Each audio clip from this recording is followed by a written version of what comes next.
voudrais souligner une chose. Il y a quelques minutes, l'Assemblée nationale a voté enfin sur la retraite à 64 ans.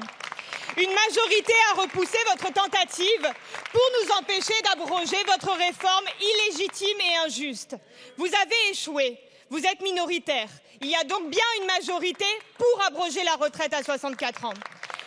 Nous voici maintenant à nouveau dans une série d'amendements d'obstruction ridicules, dont quelques exemples. Vous avez commencé par demander une série de rapports sur la retraite à 50 ans, puis la retraite à 52 ans, à 54 ans, à 56 ans, à 58 ans.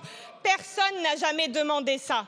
Personne ici. Ça montre tout le sérieux. Vous qui dites vouloir débattre sur le fond, ce n'est pas vrai. Ça, c'est de l'obstruction. Vous demandez aussi, au milieu de tout ça, un rapport sur l'activité des seniors, les écarts de pension entre les femmes et les hommes, l'emploi des travailleurs en situation de handicap.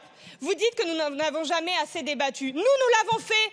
Au moment où vous passiez cette réforme, nous en avons parlé de la précarité des femmes, des retraites pour les carrières hachées, les carrières incomplètes. Nous en avons parlé. C'est votre réforme qui met en danger toutes ces personnes. Et lorsque nous ne faisons que ça d'ailleurs, revenir sur le fond, y compris lorsque nous disons et que nous publions ce que vous exposez ici, vous appelez ça du cyberharcèlement, mais c'est public, ce sont les vidéos de la chaîne parlementaire et sur le site de la chaîne parlementaire. Et c'est très bien que les gens nous regardent et entendent ce que vous racontez et entendent vos absurdités et votre mauvaise foi.